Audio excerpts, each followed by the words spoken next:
morning. I'm Jeff Blumenfeld, president of Nasja. It's November 23rd, 2021, and this session, our professional development session, is called Awaken Unconscious Bias. So let me tell you about our next people that are going to be participating. MP Kennedy will moderate. She's the first vice president of Nasja. She's based in Chelsea, Quebec. In addition to serving on a professional development committee, she and Megan Collins have increased our online presence dramatically. MP is a regular contributor for Ski Canada magazine, Ski Press magazine, print and online, Mountain Life Media, La Vie de Montagne, I said that right in Quebec, skionline.ch in Switzerland, and Après Ski Country magazine. So welcome, MP. Thank you. Our speaker today is Laura Moriarty. She's executive coach and corporate trainer. She's based in Lake Tahoe, and she's the architect of Awaken Unconscious Bias, DEI, virtual training experience. She has consulted with dozens of ski and hospitality companies, as well as retail and restaurant establishments, healthcare organizations, nonprofits, manufacturing, municipalities, government agencies. And for 15 years, she has been certified as a COVI Leadership Center facilitator. She comes, as I say, highly recommended by Megan Collins, who has worked with her before. We've asked Laura to discuss tokenism, BLM washing, why more organizations fail to take a stand on DEI, and how we can also start to rethink how we cover snow sports. And joining Laura will be a new member, Eric Gagnon. He's a new member based in Stowe. He previously worked as a hard goods buyer and in ski shop management in Bozeman. Over the past decade, Eric worked for several financial service firms in sales, training, and management roles. And what really hit me on his application for membership is that he developed a diversity, equity, and inclusion initiative program in Vermont while he completes his doctoral dissertation focusing on ski resort sustainability and the cost of sustainability. Laura, my pleasure to introduce you. Take it away. Thank you. So happy to be here. It's great to see everyone. Let's see if I can get my screen up here.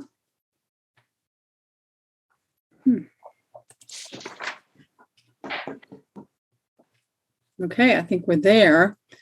It was interesting listening to your, you can all see the screen? Yes, mountains are for everyone, okay. Listening to you talk about going to Big Snow and going to Sun Valley, two of my favorite clients, and going to be at Big Snow next week, and they're going to be able to reopen in early January, is what I understand. You may be curious as to why a middle-class Caucasian female from a family in New York City is qualified to talk about racial issues and bias and conflict and inclusion. And I'd like to share a story with you. When I was a kid growing up in the 60s and 70s, there was a lot of excitement around my house one day. My father, who was a clean-cut young clergyman, was going on a road trip. And all of a sudden, here comes this car, pulls up in the driveway, and it's three of his colleagues. They're also clergymen, and they've got that, the clergy collar, the black and white collar.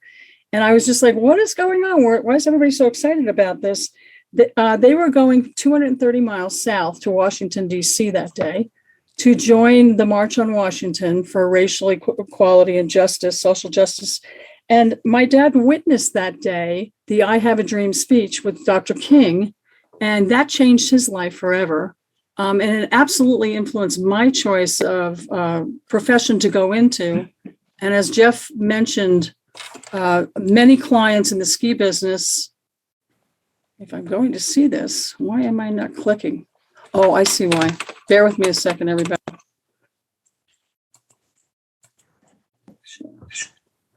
Hey, Laura, this is Wendy. Yeah. Let me know if you need me to share the PowerPoint or if you... Yeah, I'm not sure why I'm not seeing it here. So it's in the lower toolbar, you see the PowerPoint icon. I believe that's got your file open for you. We'll double check. There you go. Okay. Perfect. Thank you, Wendy. Now it's perfect. There you go. Okay. So these are some of the companies that I work with. And I learn a lot from each place that I go to, and concerned about our ability as resorts and in this industry to be more inclusive of people. So we want to look at how people like us, everybody on this call, we love this business, we work in this business, we have similar goals, and those goals are to encourage people to unplug and celebrate the outdoors, to embrace time with families and friends in a healthy, safe mountain environment where they can make memories and stories until they can return again and again. And not everybody always feels welcome to come to our resorts, and there are a lot of roadblocks for people to do this successfully. So in our agenda, we want to talk about what do guests and wannabe snow sports enthusiasts want, and what is a sense of belonging, unconscious bias, micro behaviors and aggressions, and how can we keep up with mindful terminology when we're writing, and strategies for inclusion and allyship. You can see that's where we're going. Sometimes people just make and act on snap judgments based on a person's race or gender or what have you, and without any conscious intention. So we'll move from awareness to allyship. So with that said, we want to really think about our audience who we're talking about, because there are so many minoritized or intersecting identities. And so here's some of the areas that we're going to be talking about. A group of people, because of their whatever characteristics, are singled out. They're feeling that they're having unequal treatment. They regard themselves as objects of collective discrimination. And how race and ethnicity are often used interchangeably, and they are different things. So, for example, race is really related to sociological and biological factors, and ethnicity really shows the culture that one comes from. It's your beliefs, your music, your religion, your language, your dance, your poetry. And a good example of this to delineate the difference is Jennifer Lopez, who everybody really knows as Jenny from the Block, right? So she lives in the Bronx, New York, but her family is actually from Ponce, Puerto Rico's largest city after San Juan. And in short, Lopez is Puerto Rican, but is Puerto Rican a race? Many people would be confused about that. It is actually an ethnicity because it's a Caribbean island and it's served as a major port, particularly for Europe, for many, many years. So the people who live there can be Puerto Rican and can be one of several mixed races. So that's a culture, that's an ethnicity. And that's a good way for me to remember the difference between what is that somebody's ethnic background and what is their racial background. We also want to keep in mind that back here we looked at SOGI. This is sexual orientation, gender identity, expression. We're going to have a quick look at that so we have a better understanding of what all those pieces are. And then we're going to look at how we can make everybody feel included in our sport and in, enjoying winter. So this is the genderbread person. Many of you may have seen this in the past. It really identifies the gender identity, the gender expression, the biological sex, and the sexual orientation of people. And we're going to look at a quick 1-minute video on how to identify that. Let's step back. Again, I got to move this. Let's see, 130. There we go. Of your journey and your roadmap has been prepared.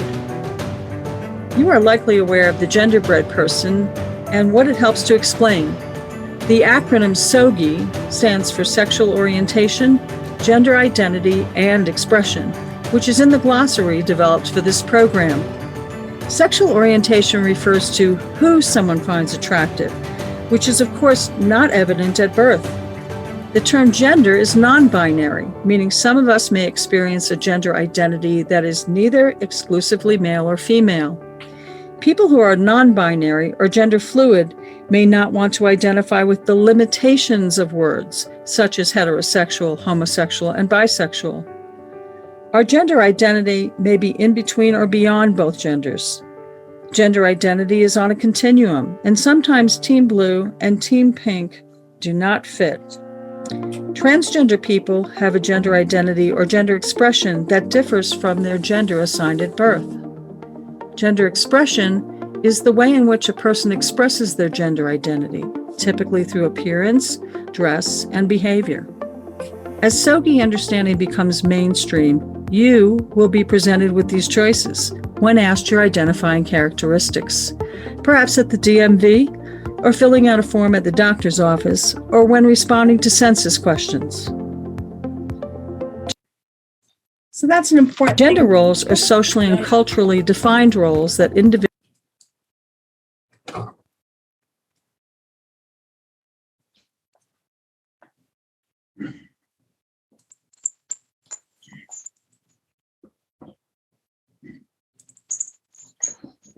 So that's to give us the background of these folks and of all these different minoritized identities and how our unconscious bias towards people. Not everybody feels welcome when they come to different resorts or to different places just in public. I mean, it's a restaurant or a movie theater or a grocery store or what have you, but also at our resorts and in our snow sports culture. So question, why do people not feel welcome? This is Sherilyn Eiffel, and she's the president and director of the NAACP. And this is from a film called The Story of Access, Stanley Nelson's film for Starbucks. You may remember back in 2018 that at a Starbucks in Philadelphia, a couple of Black African-American gentlemen walked in. They sat down at a table. They didn't order anything. They were waiting for a friend. The white female manager called the police. The police came, understood that what she was worried about, and they escorted the men out. They weren't charged or arrested or anything, but Starbucks was just mortified that this actually happened. So they ended up closing 8,000 of their stores, and they trained 100,000 or more associates about diversity, equity, and inclusion. And this film, and I'm going to leave the link here for you, and many of these slides have links so that you can look at further, take a deeper dive into these things. It really talks about what's happened in public places for many, many years. And what she's saying here is when we think about what do guests and customers of all identities want, she is saying, we want to be welcomed as a customer. It means not only do I allow you in, it means I'm glad you're here. I want to serve you. I want your business. I don't draw distinctions between you and other customers in terms of your value. And it's time we talk about what it means to not be welcomed. Do you think there are people who don't feel welcome in snow sports? I mean, just in general, the things that prevent people from enjoying our sport, what are some of those things? You can unmute. I mean, the first thing that comes to mind, and you can add on, is it's expensive. What else comes to mind? Marketing that has only photos of fit young white people. Yes. Yeah, our visual assets, just to Jeff's point earlier, I mean, right now, I would challenge you, if you were on your phone and you just Google skiers and riders, you will not see people of color at all, unless you Google Asian skiers and riders or the Brotherhood of Skiers. It just isn't there. And I think that resorts are much more aware, and that's a number one strategy in trying to help people see how they can have a sense of belonging where, in our sport. You know, there's time poverty, there's devices that people are on, they're on the couch. How do we compete with that? You know, we're only retaining 2 out of every 10 never-evers that come to ski. So there are a lot of things that prevent them from coming, but a big one is I don't see anyone who looks like me here. So with that said, I would ask you this question about a sense of belonging.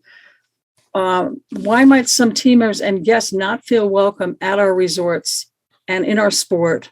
And you can just open your mics for this. Again, you don't see people like you there. What are some other reasons? And maybe I can ask you this. Have you ever been the minority person in any place that you have visited? Yes. Because that really puts you in their shoes, if that's ever happened to you. Yes. I went to a music performance by a co-worker of mine who was Black, and I was the only white person in the audience. And I really, there was kind of like a hush when I walked into the room, and everybody kind of turned around and looked at me. And I really felt like the odd duck. But then afterwards, or in intermissions, talked to people, and we all went out for drinks afterwards, and it was a great experience. Anyone else? This is Nicole. I'm cooking dinner while I'm watching this, but I often notice on mountains that you don't see instructors or oftentimes they have greeters out front, and you don't see yourself not only represented on the marketing, but on the staff, the first faces that welcome you. You don't see brown or black faces when you're making your approach to the mountain or if you're in a lesson. And those first welcoming, approachable people, it's very nice to see yourself represented there as well. Yeah. And, back to the basics of look at me, smile at me, talk to me, thank me for coming. That could be more important now, because if you're not immediately recognized, you may be perceiving that other people are more important and nobody did greet me. And it was just that the people were not good greeters. But you feel like because I didn't get any attention there, that maybe I'm not as welcome. So it needs to be in our body language, and it needs to be in the things that we actually say. And it's helpful if you've ever been in that situation, that example of being the only person of your background in a place that you're visiting. This is Jules in New Zealand. We still on this, Laura? Yeah. Uh-huh. We're talking about unconscious bias. Sometimes the problem is conscious bias. Mm-hmm. I'll give you one example from several years ago. I was covering the National Brotherhood of Skiers, an all-black organization. Yeah. And I realized when I got there, it was a brilliant story, and we had fabulous pictures. And I suggested to my editor, we go big on this. Something I don't do ordinarily. And he said, yeah, well, it sounds really interesting. And I said, this could be a great cover shot too. Boy, we got some fabulous stuff here. And the article didn't appear, and it didn't appear, and it didn't appear. And I started writing letters. Where's my piece? What's going on? And he wrote back that the publisher would, and I'm quoting here, never have a black person on the cover of his magazine. This is a national ski magazine. And my article, when it finally did appear, 47 million years later, was reduced to one page. It was a tiny, nasty little thing. So sometimes we're not talking about unconscious bias, we're talking about racism. Yeah. Yeah. And that's right where I'm going here. Not everybody feels that way about inclusion. Some people have overt or explicit bias. And the explicit bias, here's what a picture of what it looks like. We have to acknowledge that some individuals feel emboldened to publicly vent their hatred, their Islamophobia, their anti-Semitism. These people live here. These people, I'm sorry for the shocking bumper stickers on here, but this could be parked next to you at any resort.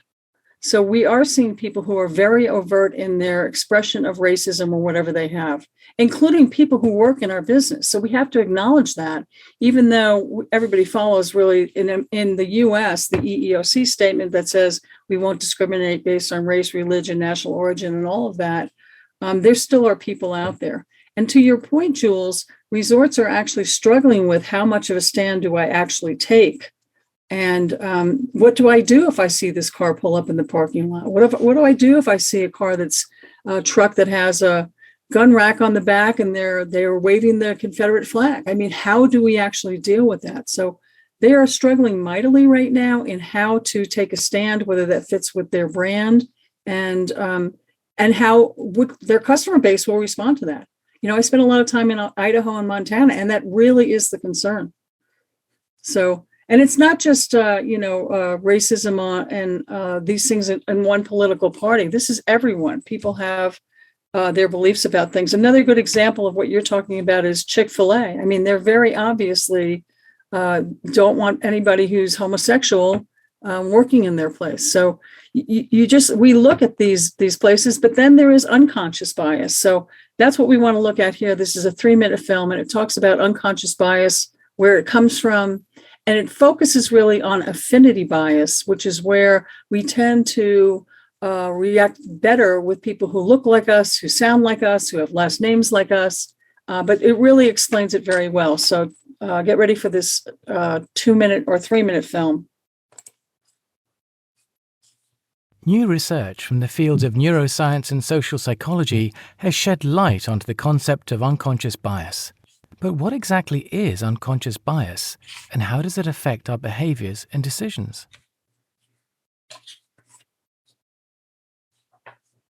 Unconscious biases are simply our unintended people preferences. They are formed by our socialization, our personal experiences, and the representations of different groups in the media. These experiences act as social filters in which we make assessments and judgments of people around us. Research tells us that human beings have a natural tendency to place individuals into social categories. These categories are often based on visual cues such as gender, cultural background, age, height, or body size.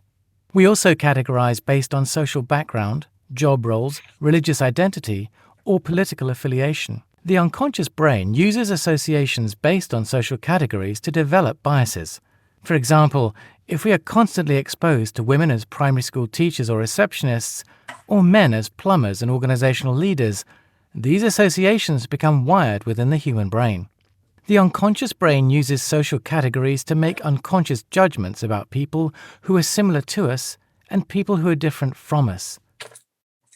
A common form of unconscious bias is affinity bias. This type of bias impacts talent processes in organizational decision-making, including how we recruit. Managers are more likely to hire people who look similar or with sounding names to them. Work allocation. Managers are more likely to assign key client projects to individuals within their teams who they have an unconscious affinity with. Performance. Where there is some kind of affinity, managers are more likely to spend time informally discussing positive contributions to the team and will focus on development and future work plans. For those where there is little affinity, managers are more likely to question past performance.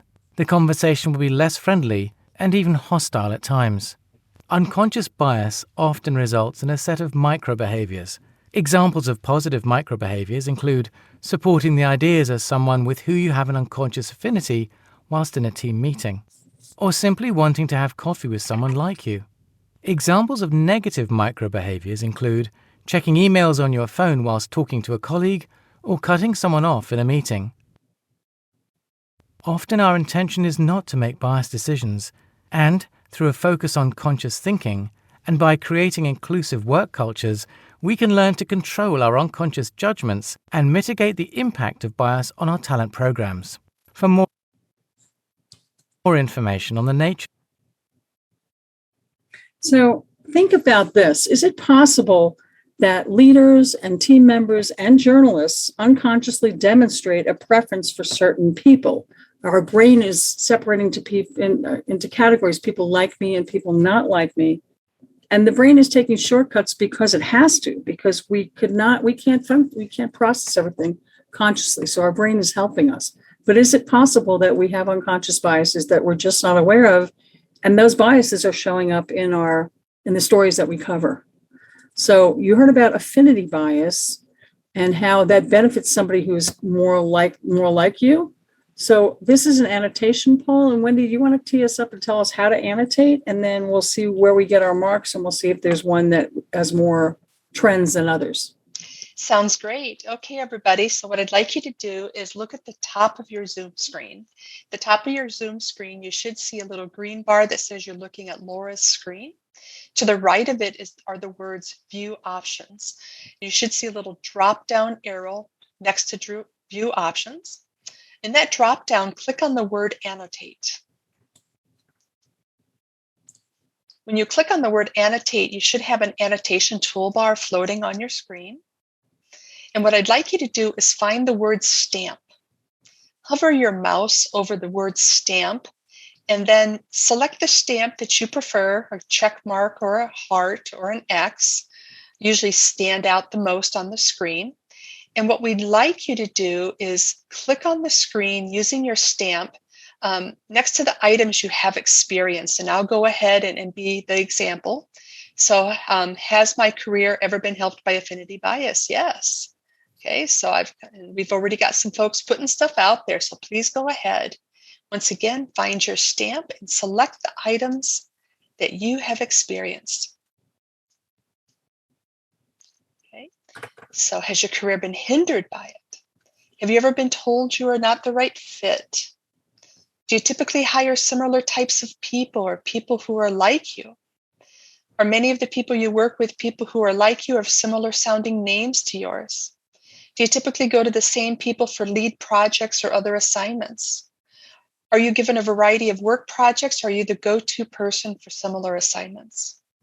Have leaders created opportunities for you to demonstrate your capabilities and potential? And lastly, do you often write about people who are similar to you? So we'll go ahead and again, click. We see some folks have got see somebody's on a mobile, I think. That's okay. I think you got that little orange arrow from a mobile. This is also a Zoom lesson you're giving us. I am, Never Jeff. saw Yeah. this before. Now you can only see this when you're sharing screens, Jeff, so you have to make note of that. So we're seeing definitely some trends here that careers have been helped by affinity bias, and that often is the case because the person who is interviewing us is the same race as we are, has the same interests, those types of things. The hindered by affinity bias, does that, I like if anybody want to share a story here. I'm wondering if this has anything to do with gender differences. We often see that, especially in the ski business. I'm not sure about journalism, but generally the person who is hiring you has an unconscious bias towards somebody who is more like them. So we see almost an equal amount of hindered and helped. Anybody want to weigh in whether they've been hindered by affinity bias and why they chose that one? One of my first jobs after I graduated from college was working for network radio and television. And it was sort of the end of the Mad Men era. So there was a lot of that culture going on. And all the women were the administrative assistants and doing the same work as the guys who were getting paid probably 30 to 50% more. And there was a limitation of ability for women to move into certain fields, such as particularly sales, which is where a lot of the higher salaries were, and also that was the track towards management. Such a great example. A lot of people can relate to that. And Peggy was the one on Mad Men that actually broke through and wouldn't tolerate what was happening in the late 60s there, or mid 60s. This right fit conversation is just an interesting one. Oftentimes, I think it's a subterfuge really for you don't fit here because you're not the right color or the right gender or the right ability level or what have you. Many people, when I ask them these questions, they say, yes, I do have go-to people, and I do hire certain people, but it's because of the skill set. We're talking past the skill set. So, for example, I was with a resort maybe 5 years ago, and they had an opening for a CFO, and the executive team had 9 positions, and 8 of them were men. And after the training, they hired another man. It's just confusing that you don't. It's unconscious. You're not even deliberately doing it. And so the game changer in that hiring scenario is, and this is a good example, is at Burton in Vermont. When Jake put Donna, his wife, in charge, she said, we've got to change the balance of this 90% white male to more diversity because it'll help us with our marketing and just to understand what people want. And so they spread the net where they would attract more genders and more people to the interview process. But that wasn't the game changer. The game changer was that when interviewing, they had all genders at the table. So if you only have a male person at the table, their unconscious bias will be to hire other men. Another interesting story from the ski business is affinity bias was a ski school director who was looking to fill the role of a children's school instructor, children's school. So the immediate thought bubble that was over his head, well, I'm going to hire a teenage girl because that's who's been successful in this position in the past. And they didn't get any candidates, but they did get a 19-year-old male and a 70-year-old male. And he said, you know what, I'm going to give them both a shot. And they ended up being the superstars of the school that year. But the affinity bias and the previous successful candidates just threw people off track. or many of the people who work, who you are like, have similar sounding names to you that you work with. I think people in our industry will just say, well, those are the people who have the privilege and the ability to actually enjoy the sport and write about the sport because they've experienced it. And that's a real issue. I mean, there are some places in our business, like Seattle, for example, they have the old ski, what would you call them? Clubs, right? They're ski clubs. And so they have permanent A-frames on the property. This is Summit at Snoqualmie specifically. And so they're recruiting from a larger base from the metropolitan area. And that's one way to widen the portal. So we know that that's important. Anything else you'd like to comment on this slide? Because we've got more annotation coming right up. Okay, so you know what affinity bias is. How about age bias in general? Yeah. That's something that has just happened to me very recently in our business, and it was pretty annoying. Yeah, it's clearly an issue. If anybody who's over 50 has experienced it, likely, and very hard case to prove. But I think you're right. I mean, when we talk about visual assets and what we want to see on people's websites and in stories is stories about everybody and not, I think recently, until really about 10 years ago, what we'd see on websites would be extreme skiers, would be white male, would be young, would be performing extreme tricks. That's what you saw. And then resorts started to understand, no, it's a family business. We've got to not make it about extreme skiers. We've got to make it about gathering places for families and friends to reconnect.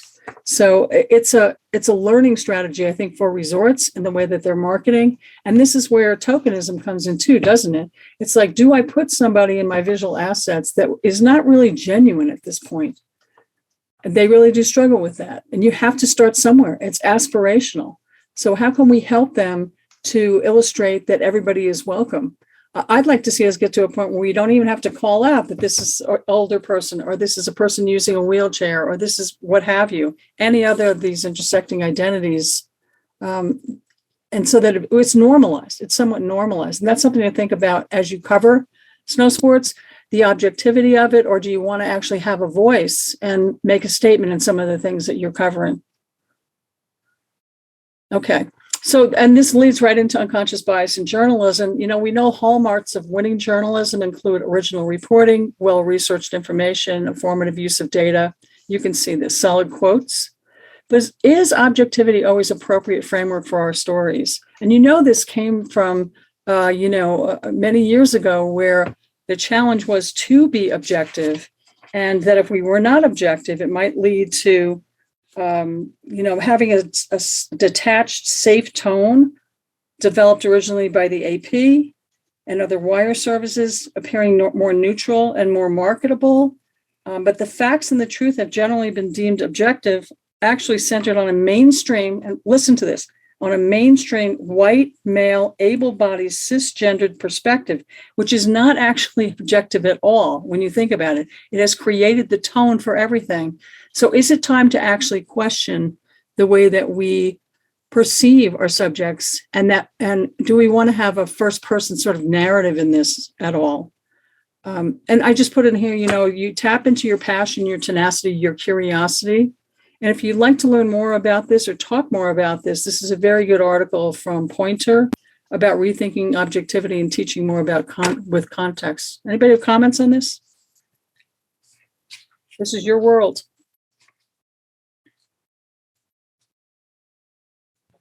It resonates for me in that I think about a lot about this in terms of the way that we cover climate change, because I think journalists often want to go into things, providing both sides of the story, but you can end up falling into that trap of false equivalence.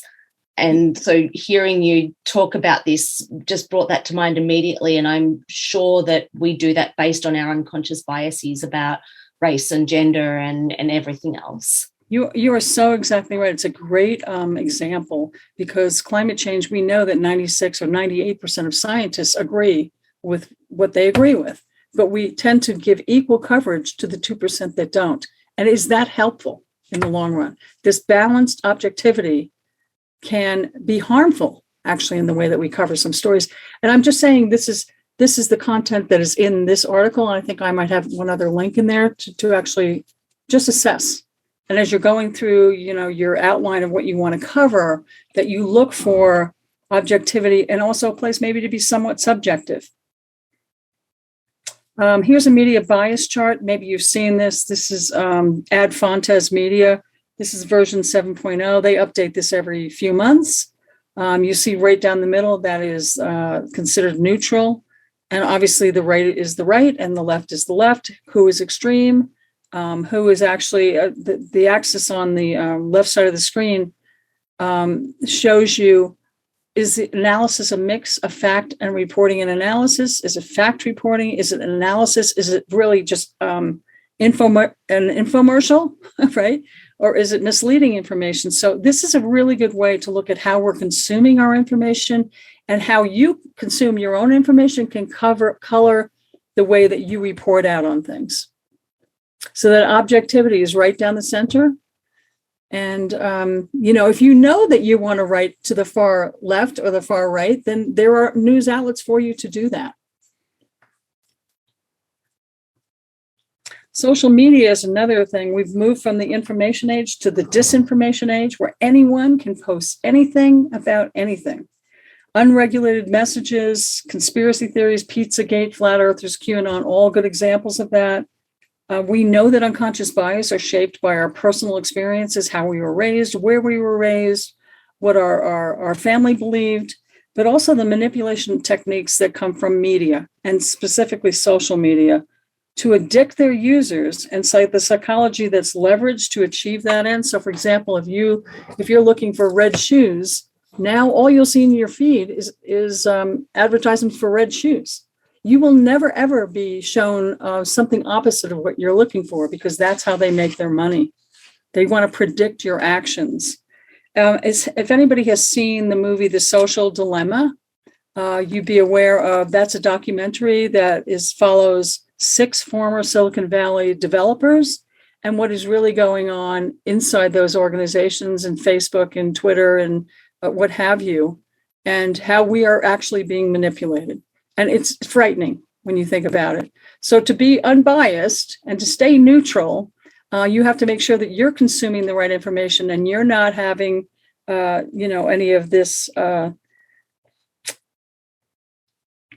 the psychology that makes you continue to believe things. Even though different facts are presented to you, you tend to believe things that you believed already. And that's hard to get past that. So which biases may impact the way that we cover stories? Let's talk about a few of those. This is just a quick annotation tool as well. So if you can go back to your annotation, when do you want to tell them how to get there again? You're just going to vote on the answer to each of these. These are going to come rapid fire. And the actual definition is the one that you're answering. So this one is, you put people in groups: gender, ethnic background, religion, education level, even job function. Then you make decisions about individuals depending on what you think about their group, not based on individual merit. Do we have anybody voting? Okay, everybody, so go ahead and click on your annotation tool again. It's at the top of your screen with view options, and then click on stamp, and then just click on the area, one of the 4 boxes that, that's the best answer for you. This is kind of a fast one. Yeah. Good answers.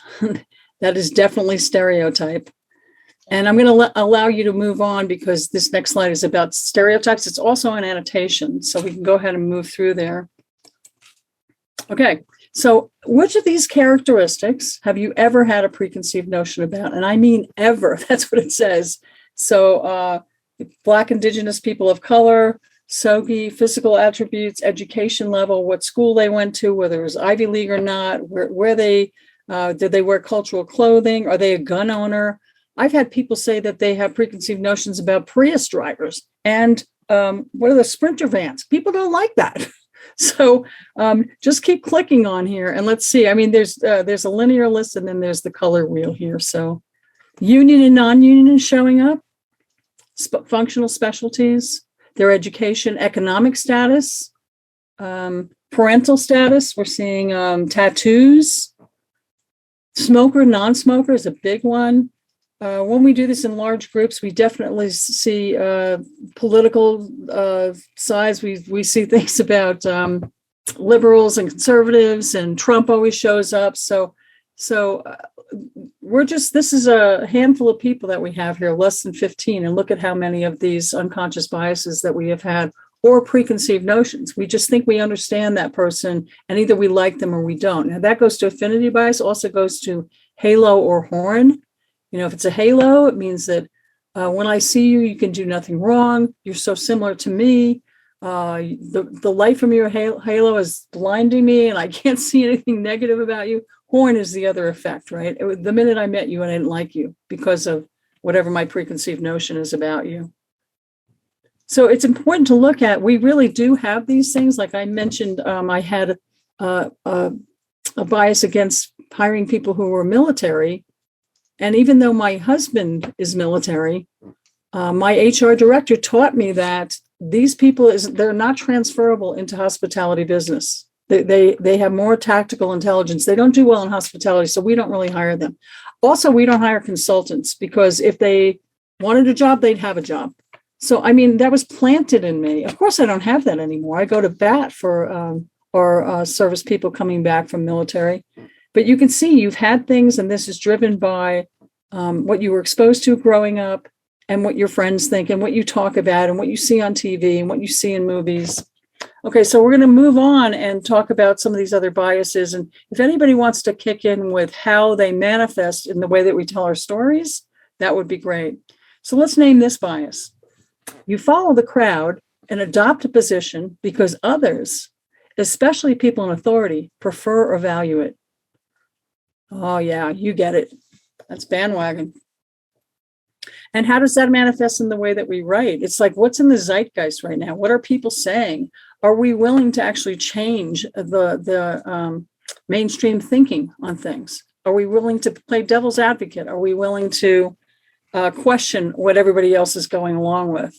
And this also goes to what your example, Jeff, about bandwagon. No, it was the gentleman from Down Under, where you talked about you couldn't even get that published because people in authority, that was their opinion, and you couldn't overcome that.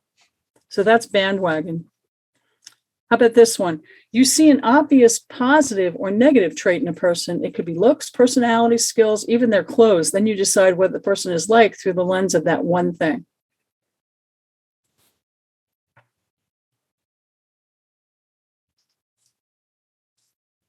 Yeah, I think it can be a little bit of both, confirmation bias. And again, confirmation bias is we have motivated reasoning that makes us devalue or forget or just not believe evidence to the contrary. It's confirmation to us, and we're not going to move from it. Yeah, it could be a lot of those things. Thank you. Let's do one more. You look for and favor and focus on or remember information that agrees with what you already believe. There's your confirmation bias. And that's why it's so hard to change someone's opinion. It's called belief perseverance. They just continue with what they believe, and they are not swayed by anybody else's ideas about it, even when presented with information to the contrary.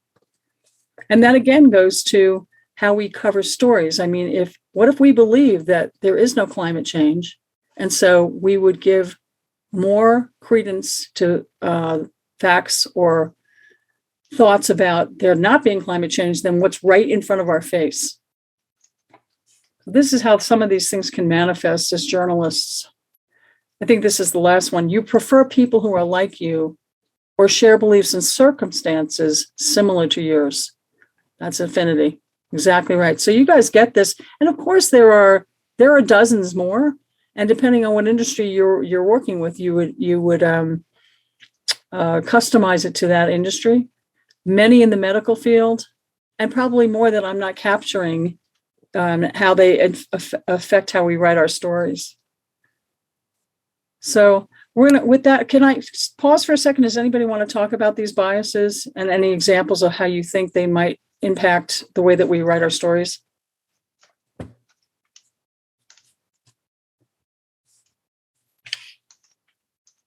Okay. let's move on and talk about how do we use mindful language to describe minoritized identities. And this came up when we started talking about this as a subject. We said, how do we keep up with the language? Because it's happening so fast. The things that are normal for millennials and Gen Zers are not normal for folks that came before them. So the key thing is using appropriate language to refer to a marginalized group comes down to grammar. The person is the noun, and a portion of their experience is the adjective. So that experience or identity shouldn't define who they are. Like somebody who's, wheelchair bound, right? That's a person who's using a wheelchair. It doesn't mean that wheelchair identifies them. So there's some good links here, how to use mindful language to describe identities. Here's one that's very confusing about BIPOC and how that took off that term, Black, Indigenous, Person of Color. Well, there are people who say, you're collapsing us all into one group. I'm a First Nation person, or I'm a Native American. I don't want to be lumped in with people who are Black who've had different experiences than me. So what's highlighted here is saying that acronym has been challenged, and it's preferable to write specifically and directly about the experiences of particular people or groups rather than trying to generalize across a wide swath of experiences. I know, MP, you had a comment about this, how when you're writing a story, how you ask them, how would you like to be referred to? Yes, because the next best thing to having the people who feel they need to be more welcome, because I was interviewing quite a few different groups. How do they want to be referred to? I think as a journalist, as a writer, that's the basis. Never assume that that's what they want to be called. And also, you always have an editor or a proofreader. I think we should go above and beyond in these times and ask. Like I usually have a couple of friends. I'm lucky to have a wide array of friends. I have transgender friends who don't want to be called transsexuals. I had a Black skier who has colored the trails in different groups. She did not want to be referred to as African American. She goes, I'm Canadian. So without assuming, I'm still learning, like everybody's different. It's nice to have a back and forth with whoever you're interviewing and say, well, how do you prefer being called? And then we can all write something everybody's proud of, because our print issues stay for a long time. So I would never want to be, the interest is not to have a human interest story, is to diversity, but also equality in the magazine. So if we have handicapped skiers, I would never use that. I interview the para-alpine skiers, so we can go over that in the question period, but it's a great topic, right? For all of us to learn. Maybe we should print a list or share it with our members. Yeah, and thank you for that. It is confusing. This is a good example of what is Black, what is African American, and how is it's the right way to use that. This comes not from this piece, which I like. I'm sharing these links because they're great. The language of identity using inclusive terminology at this education system is great. But I also really like the AP style book, because I think that they keep up on this really well.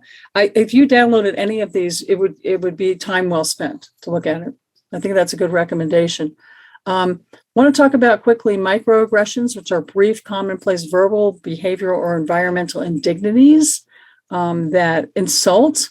They're oftentimes called micro insults as well. This is a 1-minute film on what is a micro insult. What are microaggressions? Microaggressions is a pretty big group of things to talk about, but specifically the definition we're working with are actions and or statements that can be intentional or unintentional that ultimately show discrimination and bias. Microaggressions occur with most people because a lot of us have biases that we're not even aware of. And something else we're also not aware of is the amount of diversity that's around us. But diversity has a lot of different levels and layers to it. It may not only just be race or gender, it may be in all kinds of things, just the area where you grew up, or maybe religious factors, things like that. So, I mean, some very common ones that we hear oftentimes in our culture are things like, where are you from, or where are you really from, as a follow-up question. We can't eat here, this place is too ghetto. Or even a very common one we hear often, is, oh, these things are too gay, when we're saying we don't like something. So a lot of these things are considered to be common slang terms or colloquialisms a lot of us use to express our emotions, but we don't realize how offensive they actually are. But you're going to not only figure out how to address and change the bias within ourselves, but also to feel empowered to create change in your environment. You're not only creating change within yourself, but you're also changing the world around you. And I think that at large will be able to change the world as a whole. I like to think about certain phrases that we used to refer to people, but this just talks about this, where are you from, where are you really from? Wow, you're so articulate. Instead of just saying, that presentation was so informative, or giving somebody a nickname that's easier to pronounce. Some of the words that matter are things like Indian giver, that's so gay. She welched on the bed. I Jewed him down. We got gypped. There's so many of them that are constantly used and that we don't challenge, but we know that they're, out of fashion to say those types of things. Also, we want to have empathy for all points of view when we're talking about these subjects. We oftentimes find that white, able, and heterosexual males sometimes feel like they're being pointed at as if they're part of the problem. And that isn't the fact. I mean, the fact is that you may have worked hard and done a lot of things to get to where you are in your life, but you may not have had some of the barriers and roadblocks that people who are navigating the world in a very different way have had.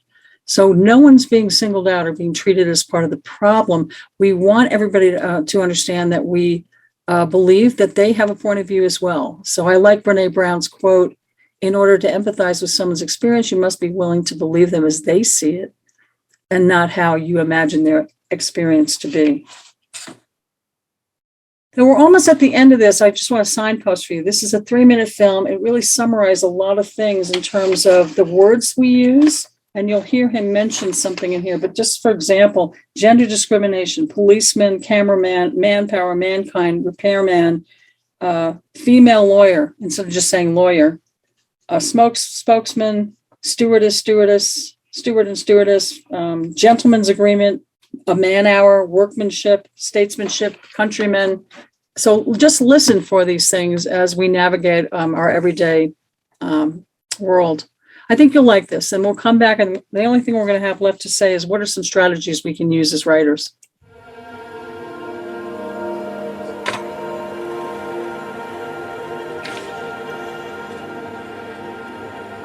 There are people out there that would consider me, quote unquote, I hate this word, but a terrorist. As an Indigenous person, you were known as somebody who potentially could be a drunk, have substance abuse issues. Being Indian, they may have expected me to know a lot about computers. It's sometimes a really unique experience navigating the world as a person with a disability who looks to be completely able-bodied.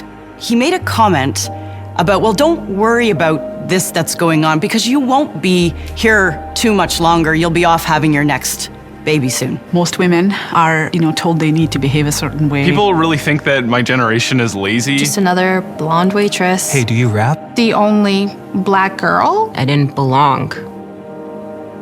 I guess kind of growing up, people made these assumptions about what I was supposed to be, but it was really eye-opening for me to realize that I had been making those same assumptions myself. We all like to think that we're inclusive, but sometimes we don't actually step back and think, wait a second, did I hear everybody in the room? I mean, don't judge is the message, but it's also hard not to.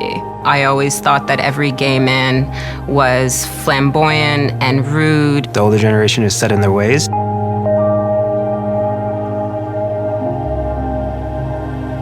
Initially, I thought there was something weird about a girl who would want to be a camera operator because of the word cameraman, and we still have to work past these things and stuff. I went into the school on my first day, and there's these little girls, and they're wearing hijabs, and I was really intimidated by that. Have your initial judgments, but also be willing to learn. My definition of inclusion is a world and a society in which constructed barriers have been torn down. Inclusion for me is setting up an environment where everybody is comfortable. Open to accept other people's opinions. All individuals, regardless of their diversity, feel welcomed, feel respected. It means that they don't have to try to be what others expect them to be. Change is possible, but it takes the right person to make a change happen. I had a shop floor supervisor who stood up for me and sent out a company-wide email saying that Robin has every legal right to use the women's change rooms. It's funny because you do find allies in some of the strangest places. One thing we can do to support inclusion is to talk about it. You have to demonstrate that you're committed to this. Get to know people around you. Do something different. Learn something different. Learn about a culture. Different races, different religions, different belief systems, and see what there's good in all those things. Be an active listener. That's one of the things I practice with other immigrants as well. Open up your mind and take your time and get to know someone instead of putting them in this box. Because showing that interest, it's going to surprise you. Ask me a stupid question. I don't care if it's a stupid question, just ask me. I'm an open book and willing to answer them. I don't see it as a negative thing. I see it as a teachable moment. Just ask me how to pronounce my name. It's simple. You decide that other people's feelings and experiences matter. We need to have more uncomfortable conversations so that we can drive more inclusion. And oftentimes, it's not easy. We're not there, but certainly we're on the right track. And it's important, otherwise change will never happen. My name is Shomodip Ganguly, but people call me Sam. I am Layla Karem. Mutsa Matanga. Ms. Geneviève Leblanc. Ashley Pasila. Patrick Duff. Neil McLaughlin. Helena Gotchling. Rod Bolger. Jessica Shue. Kazim Marcano. I'm a chef and I forge metals. A proud mother. Forklift operator and a truck driver. I envision a day when we can just be so accepting of each other, where we can make space for others.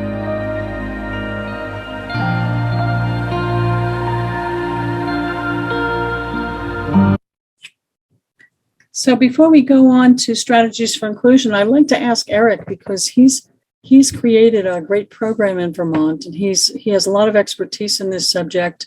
And we had a lot to unpack here, so we tried to do that so that we could have Eric weigh in and the rest of you in the Q&A. So Eric? Oh, thanks, Laura. That was definitely a lot there. I just want to kind of bring up a couple of things. One of the things that we learned when we were building out, Keegan, please. Sorry, I get 2 5-year-olds that are here. When we were building this out was, as a included part of the core part of the population, as in Vermont being a state that's 95% white, as a white male, a core part of the population, we did not truly understand the biases that we had. And to understand, we had to ask the questions of the other cultures, of the other affected parties that we didn't have within our groups, whether it be transgender, whether it be other races, whether it be other age groups, generations, religions, to learn what we were missing. I think that was the biggest thing. What we learned from the process was being able to ask the question and being uncomfortable with the response that you didn't understand, and being able to overcome that, the fact that you didn't know. Because a lot of times we think we understand when we really don't. We don't understand the difference in religion of, and when we first set out, we thought we knew, but we really didn't. So we established something which we then have to go back and redo as we learn from that mistake, from learning from that falter.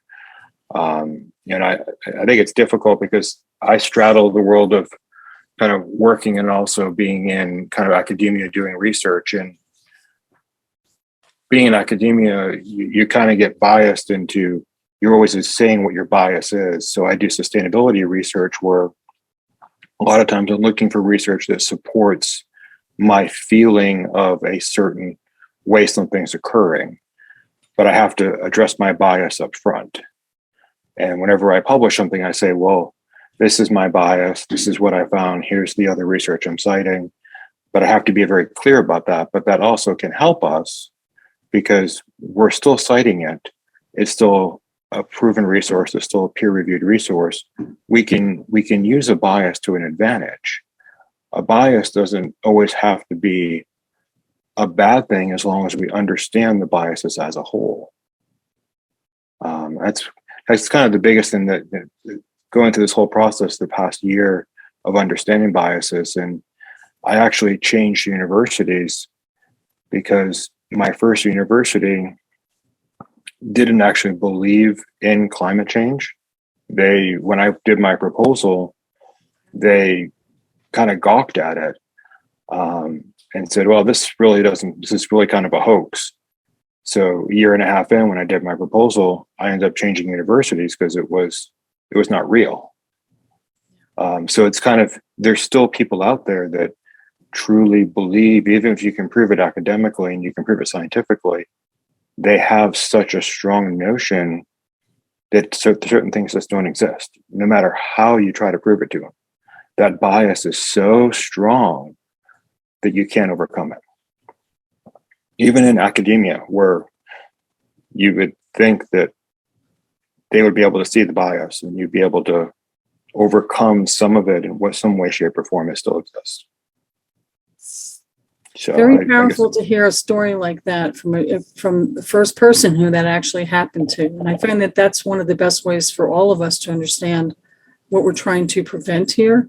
We need to talk with people. To your point, you had conversations with the other to understand what they actually are experiencing, and then we respond to that. And then it becomes true for us because somebody we know is telling us that that happened to them. That's powerful. So more Q&A coming up. We can ask Eric some more questions. Just wanted to show this, something that MP found. Let's go skiing and snowboarding, and the link is down here, and it talks about during Canadian winters and how inclusive they are, but it never calls out this is a Chinese family, this is an Indian gentleman. This is great, quick little video on this gentleman, Ruben. And I think if we could get to this point, we will have really made some progress. So I'm glad that you saw this and promoted it, MP, and I hope you guys will click on it. Just wanted to say one more thing before we have Q&A and then final sort of wrap up. So some strategies to consider we've looked at. We realize that the makeup of skiers and riders have not changed much in the last decade. I got this from Dave Boleyn, who works at RRC Associates and does all the data crunching for the industry. We're still 88% white, 12% other. And the way the industry is going to survive is if we widen the portal so more people can come in. Be aware of your own biases, your stereotypes, explore and better understand these things. Click on these links. Help resorts who struggle with the best way to tell their stories, understand that they're challenged with tokenism. BLM washing very quickly is, if you remember what greenwashing was 20 years ago, where BP, British Petroleum, changed their logo to this leafy green, just, very environmentally conscious logo, when really they were doing things that were terrible for the environment. So BLM washing is professing that you are on the side of something, yet your practices don't model that. And then eliminate content like Jerry of the Day. I mean, how crazy is this? This is an industry that needs to get people to come in. They come in there and never, ever. We only train 2 out of 10, and yet we embarrass them as soon as they try our sport. It's horrifying. And it needs to go away. So I don't know if you've got any influence around that, but, it's just be welcoming. We want your business here. We don't want to look at anybody as a customer of lesser value. So let's talk about your Q&A, but also I'd like to hear one specific action you might be able to take as a writer after looking at all this, because that's actually what allyship is. Allyship is being supportive of another person or group, specifically of a marginalized group to which one does not belong. What are some things you can do? So with that, Q&A. I would kick this off now. The Jerry of the Day is funny. You don't want to strip all humor from ski coverage, right? Sorry. No, you don't buy that. Oh my God, no. Somebody puts. Why don't you ask the people? Why don't you do an article about people who've been profiled as Jerry of the Day, and try to peel the onion back and understand how that made them feel and embarrassed them in a publication, and whether they want to return to the sport. Well, I'd get that information. Because I'm in New Zealand, I have no idea what the Jerry of the Day is. Somebody photographed with their helmet on backwards, or their left boot on the right foot. And I'd like to weigh in. I'm with Jeff. It's bloopers. It's ski area fails. skiing in jeans. So I think the problem with it is that it often singles out people who are new to the sport, who may come from different groups to us and may have not had the privilege of ever trying on a ski helmet for the first time and not knowing that. And they're participating at, cost and risk to themselves. And they're being made fun of in the very early days of trying something that's already intimidating. Yes, that's correct. And I'm guilty. I've laughed at it as well. But we have the same thing in the mountain bike world with the Jerry of the day, with crashing and things like that, and it causes a lot of newer people not to want to be engaged, not to want to be involved, not to want to come to some of the areas to experience some of the great terrain we have, because they're afraid that somebody's going to take a picture when they make a mistake. And a lot of people have GoPros and they don't want to show up on somebody's GoPro and be in a Facebook video where they're being made fun of. They don't want to try this new route because they don't want to be made fun of. I get the feeling of exclusion, not inclusion. That just sums it up. But they're excluded. You're not in the fam here. You have a term called gapers. I don't know if how common that is, but a gaper is a beginner, who has a gap between their helmet and their goggles. But it's race agnostic. Doesn't matter what race you are, you're a gaper if you've got this space. I don't think anybody even thinks of it. It's because that gaper refers to that. I've heard that for years, and I've never heard that definition of it. When I hear gaper, and I think people talk about it, I think they're talking about gawkers, people who are off the mountain, they're out of their zip code, they don't know what they're doing, they don't know how to drive. That's how I've always interpreted it. I've never even heard that. Yeah. Interesting. Or even like Ali had mentioned earlier, with regards to current marketing and current press pictures, young, fit, white athletes, is very little press on middle-aged, maybe plus size, alternative shape athletes. There are a lot of athletes out there that can out-ski or outride or outperform many young, fit, inexperienced skiers. They don't get the press, they don't get the time, they don't get the articles. At the same time, they also have difficulty getting ski clothes that may fit properly. So they're in gear or equipment that may not be properly designed or fit for them. Yeah. There's a whole other set of issues where we design stuff for specific groups and we exclude other groups that really want to be part of this. Go ahead, MP, go ahead. No, just because Eric just mentioned Ali, and she actually wrote a nice article. Sorry, Ali, I can't see your thumbnail, but you wrote an article on our calves and women and pants that fit. It's a startup company in Australia that wants to fit women of all sizes. But to go back to our topic for writers, even Nasja, last year we had to rewrite our mission statement to be more inclusive, and still to this day, it used to be 400 or 500 members, and we're hoping to grow back to that. But we'd like to have like stories being told from different voices, like not just all of us here tonight. So maybe some magazine and media editors can give more, a voice of them writing their own stories, the way they want to be talked about. I think that's a way that, as Nasja and press and resort, but also a quick thing, we have the Quebec Resort Association person on here, and they did a great video on, and it was really, really funny, but it was how to take a chairlift for the first time if you're with somebody or if you're alone, because the chair was going like this. And with humor, they're showing things that we take for granted, at resorts, and they're little things to make it more welcoming. And that was not minority based. It was just for all beginners as adults. It was cute. So I think I'm just noticing everybody making more of an effort, which is interesting. So I don't know if we have questions, but I'll let you finish, Laura. Well, I would just say you will never look at a commercial or a magazine the same way again, because you're going to be looking, because your reticular activating system is focused now on who's in that commercial. and you will be ticking off. I'm seeing a gay couple here. Wow, that brand is doing that. And I think about my home resort is Homewood Mountain Resort, a little resort on the West Shore of Lake Tahoe. And one day I decided I was ready to go to big old Squaw Valley. And Squaw Valley USA's tagline at that time was "We care," but the employees even called it "We scare." And I will tell you, the minute that I walked in that place, I knew I did not belong. And that's why we talk about a sense of belonging. And that's what it all comes back to.